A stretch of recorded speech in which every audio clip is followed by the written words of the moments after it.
হাসে, নতুন আশা চোখে ভাসে,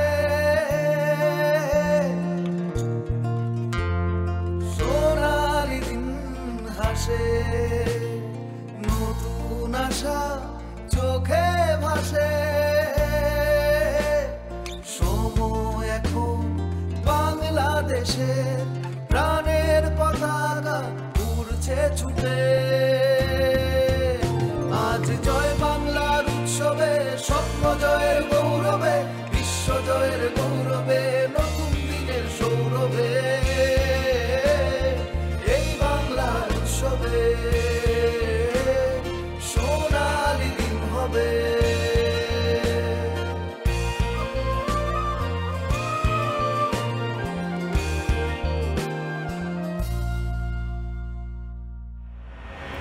অবশ্য প্রেমের প্রস্তাব দিয়ে দেখতে পারো। আই ডোন্ট থিংক রাজি হবে। শোনো, তোমার সে বন্ধুটা না ভালো না। কোন বন্ধুটা বলতো?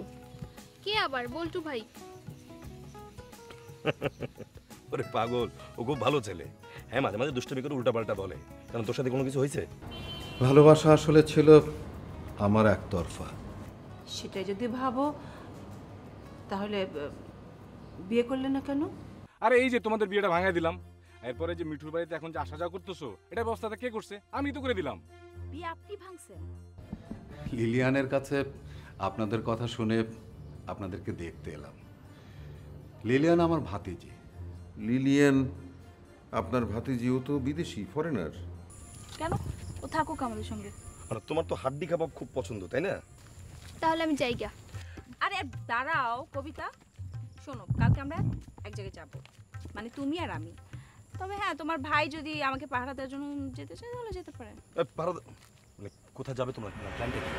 তো এই জিরো টলারেন্সে কিন্তু ইচ্ছা করলে কিন্তু আমরা যদি দক্ষ চালক, আমরা সচেতন নাগরিক, সচেতন পথচারী যাত্রী, এইগুলো এবং সরকারের আইন প্রয়োগের যে বিষয় এবং আইনের মানে কঠোরতা, এই সমস্ত জিনিসগুলো যদি আমরা আসলে মানে প্রপারলি যদি ইউজ করতে পারি তাহলে সড়ক দুর্ঘটনা কমে যাবে। আমার বিশ্বাস আর কি। এই যে দেখেন, আপনার সাথে আমি খালি বকবক করে কথাই বলে যাচ্ছি। আপনার সঙ্গে তো আমার ওয়াইফের পরিচয় করে দেওয়া হয়নি। দাঁড়ান, এই জেসমিন, আসছি। এসো এসো, এদিকে এসো। শোনো, এই জুবাইর সাহেব কিন্তু আমার অনেক পুরনো পরিচিত বন্ধু, একজন পারফেক্ট জেন্টলম্যান। আর উনি একটা আন্দোলন করেন, সেটা হচ্ছে নিরাপদ সড়ক চাই, তাই তো? নিরাপদ সড়ক চাই আন্দোলন। সেই আন্দোলন তোমাকে বলে লাভটা কি? তুমি এসব কিছুই বুঝবে না, কারণ তুমি তো বাড়ির বাইরেই যাও না। যাকে তুমি শোনো, এই জুবাইর সাহেব আজকে আমাদের সঙ্গে খাবেন, ভালো করে রান্না বান্না করো। না না না, আমি কোনো কথা শুনবো না। ওই যে কথায় আছে না, পড়েছো মোগলের হাতে, খানা খেতে হবে সাথে। আমি একটু খাবারের দিকে যাও যাও যাও প্লিজ।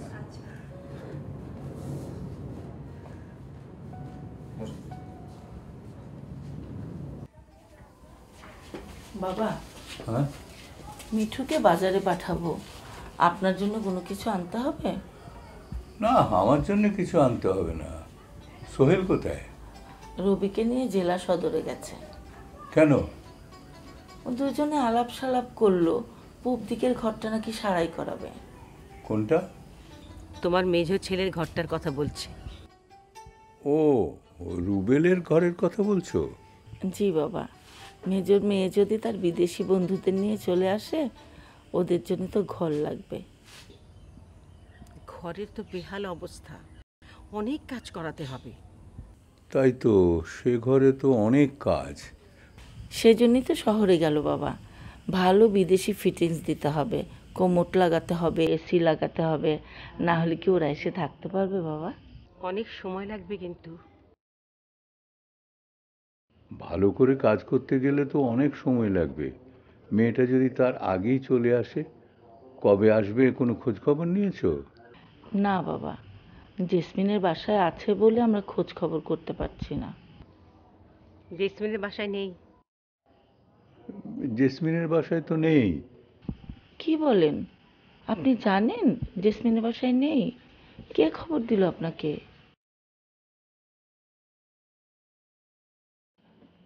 না না, কেউ খবর দেয়নি, আমি ভেবে বললাম আর কি। জেসমিনের বাসায় তো এতদিন থাকার কথা নয়। তাহলে মেয়েটা গেল কোথায়? আমরা তো কিছুই জানি না। রাসেলের বাড়িতে। রাসেলের বাড়িতে? আপনি সত্যি জানেন বাবা ও রাসেলের বাড়িতে? অনন্যা ফোন করেছিল আপনাকে? না না, ফোন করেনি। তাহলে আপনি কিভাবে জানেন? আমরা তো কেউ জানি না। আমিও জানি না, এই আন্দাজ করে বললাম আর কি। মানে এতদিন তো ওখানে থাকার কথা না। তা তোমরা রবিকে বলো একটু ফোন করে খবর নিতে।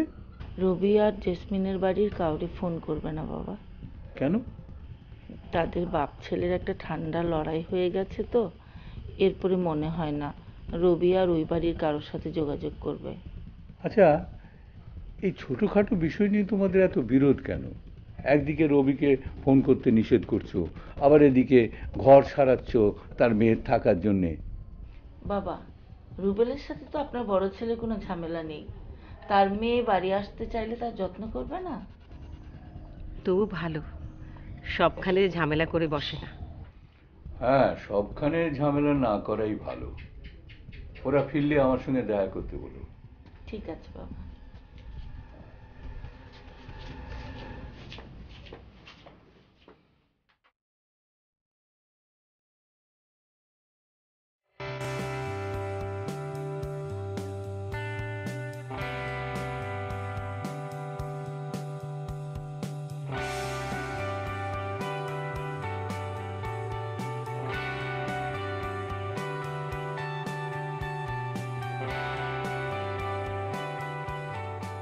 কি দীপা, কেমন আছো? ভালো আছো তো? ভালো আছি, আপনি কেমন আছেন? এই তো ভালো আছি। কই যেতেছো?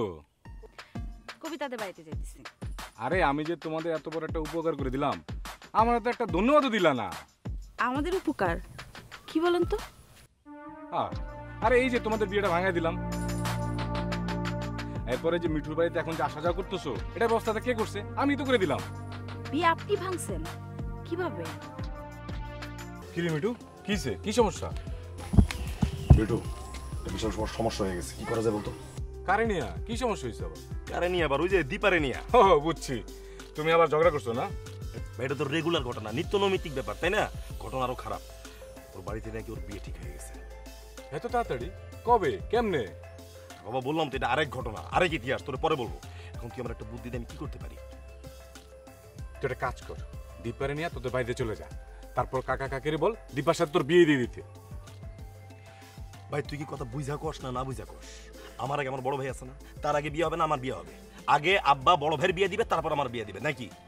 তুই একটা কাজ কর, দীপারে তোর বাসায় নিয়ে যা, সবার সাথে পরিচয় করাই দে, তারপর কাকিরে বলবি কি দীপার সাথে তোর বিয়ের আংটিটা যেন পরায় রাখে।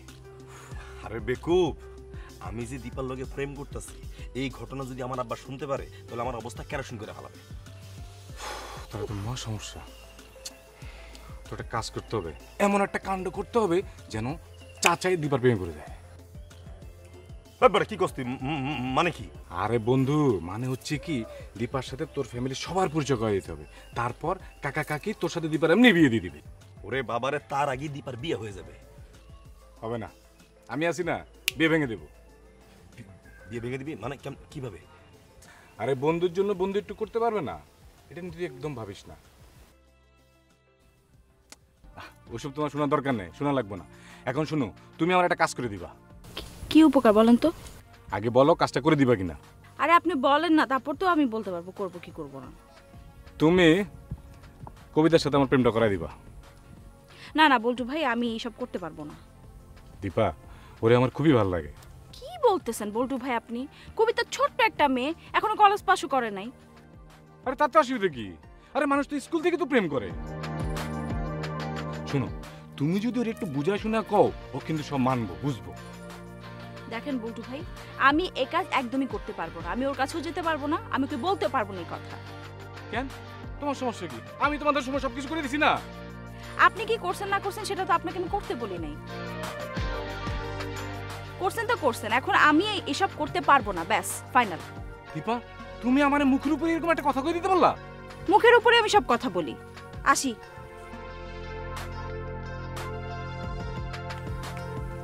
আমার নাম বল্টু, যদি তোমার মুখের মধ্যে নাট না ঢুকাইছি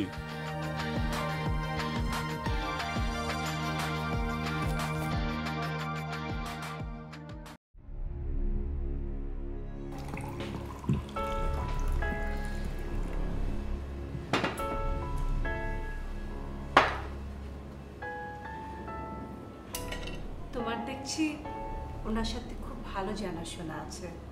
হ্যাঁ, কাজের সূত্রেই পরিচয়। তুমি তাহলে জীবনসাথী হিসাবে ভালো মানুষই পেয়েছো, ভালোই আছো তাহলে।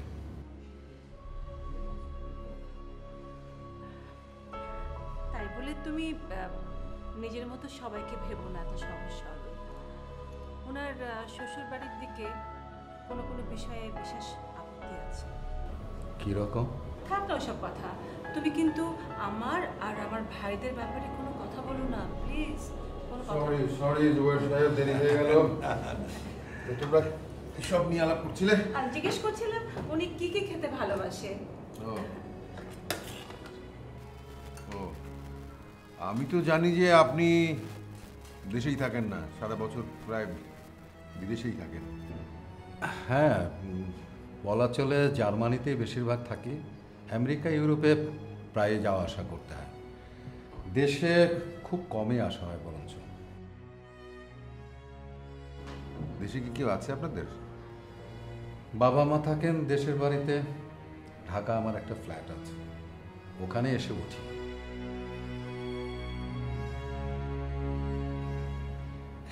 এবার আমার কেয়ারটেকার একটা অকাজ করে বসেছে, সে ফুল ফার্নিশ বাসা অন্য আরেকজনের কাছে ভাড়া দিয়ে রেখেছে। ওমা, তাহলে আপনি কোথায় থাকছেন? মাস শেষ হয়ে যাচ্ছে, দুদিন পরে ভাড়াটিয়া বাড়ি ছেড়ে দেবে, আর এই 2 দিন আমি হোটেলে থাকবো। আপনি কিন্তু চাইলে আমাদের এখানে এসে থাকতে পারেন, কি বলেন? আমি না না, আপনারা আমাকে নিয়ে টেনশন করবেন না, আমি এইভাবেই ইউজড। গত কয়েক বছর ধরে আমার এইভাবেই চলছে। ওকে, আপনি যেভাবে ভালো বোঝেন। তবে হ্যাঁ, কোনো রকম যদি অসুবিধা হয় বা if you feel uncomfortable, please আমাকে কল দেবেন, আর সোজা বাসা চলে আসবেন আমাদের এখানে। যেভাবে রিকোয়েস্ট করছেন এটা কিন্তু ঠিক না, এরপরে দেখা যাবে যে আমি তল্পি তল্পা নিয়ে একেবারে আপনাদের বাসায় চলে এলাম। না না না, দরকার নেই। আমি বলছিলাম যে door is open for you Zubair সাহেব, যে কোনো সময় চলে আসবেন।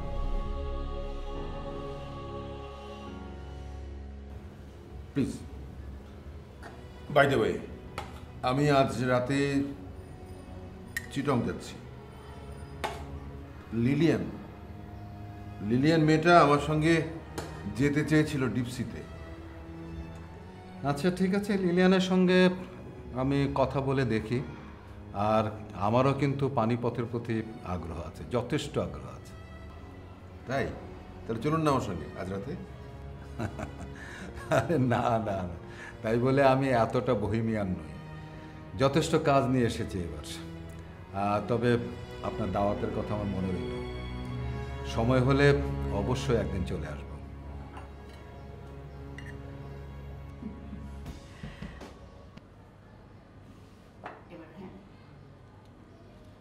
ওই মসজিদের আশেপাশে যে কাজগুলো করতে বলেছিলাম সেগুলো ঠিকঠাক মতো করেন, আর নামাজের সময় আমি আসবো, তখন বাদ বাকি কথা হবে। ঠিক আছে? ওয়ালাইকুম সালাম। বাবা, হ্যাঁ দেখেছো? ও হ্যাঁ, আরে বস বস। শোন, তোর কাজের তো কোনো খোঁজ খবরই নেওয়া হচ্ছে না। না, কাজ খুব ভালোভাবে হচ্ছে বাবা। হ্যাঁ। আচ্ছা, তুমি কি এবার একবারও আসবে না? কেন রে? আমাদের স্ট্রবেরিগুলো তো বড় বড় হয়েছে, লাল রং ধরা শুরু করেছে। বাহ বাহ। বাবা, আমি এবার ভাবছি এই স্ট্রবেরিগুলো নিয়ে মিঠুকে ঢাকায় পাঠাবো। মিঠুকে আবার কেন? না, ওই ঢাকায় আমার যে ডিলাররা আছে তাদের সঙ্গে মিঠুর যোগাযোগটা যদি ঠিকমতো হয়ে যায়, তাহলে এরপর থেকে মিঠুই এই জায়গাটা হ্যান্ডেল করলো। কিন্তু মানে আমি বলছিলাম যে মিঠু কি এসব পারবে বল?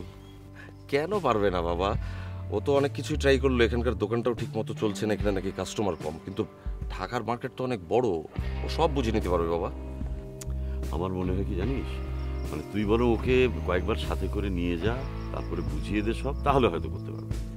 তার দরকার হবে না, মিঠু বড় হয়েছে না, ও একাই পারবে। আমি বরং এখানকার স্কুলটা একটু মনোযোগ দিই। ও বরং তোর ওই স্কুলটা দেখুক, ওটাই হয়তো ঠিকঠাক মতো করতে পারবে। না বাবা, আমার কোনো এক জায়গায় সেটেল হওয়া দরকার। এভাবে ঢাকা আর গ্রাম করতে করতে মানে কোনো কাজই তো ঠিকমতো হচ্ছে না। স্কুলের আইটি সেকশনটা ঠিকঠাক হয়ে গেলে আমাদের কারোই আর ঢাকায় যাবার প্রয়োজন হবে না। দেখ তুই যা ভালো মনে করিস। ও ভালো কথা, ওই রুবেলের মেয়ের খোঁজ খবর নিয়েছিস? হ্যাঁ বাবা, ও ভালো আছে, এখন ছোট চাচার বাসায় আছে। তোমার ওকে নিয়ে না ভাবলেও চলবে। আমি খামারের দিকে যাচ্ছি, তুমি বিকেলে এক চক্কর করলে এসো। আচ্ছা ঠিক আছে।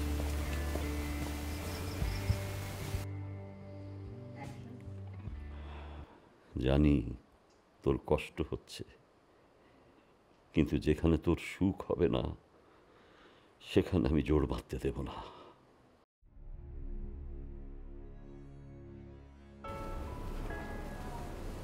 সাহেব, আপনি রেস্ট করেন, আমি একটু বেরোচ্ছি, আমার একটু কাজ আছে। না তাতে আমিও বেরিয়ে। না না না না না, আপনি থাকেন।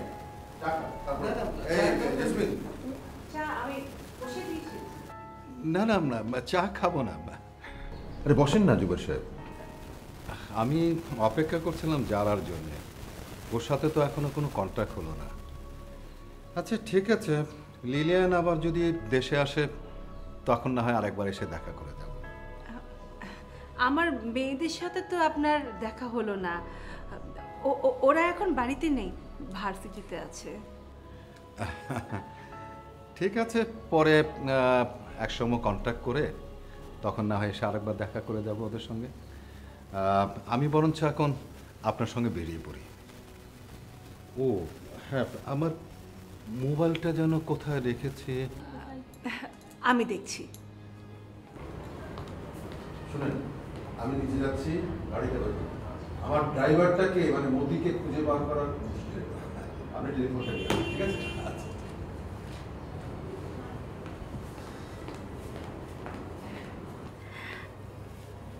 তোমার ফোন। অনেক কিছু বোঝা যায়, সব কিছু বলতে হয় না। আমিও আমার মা বাবার একমাত্র মেয়ে, তবে আমার ব্যাপারটা ভিন্ন। আমার বাবা খুবই স্ট্রিক্ট, কখনো চাইলেও কিছু পেতাম না, এক বিন্দু ছাড় নেই। ছাড় নেই মানে?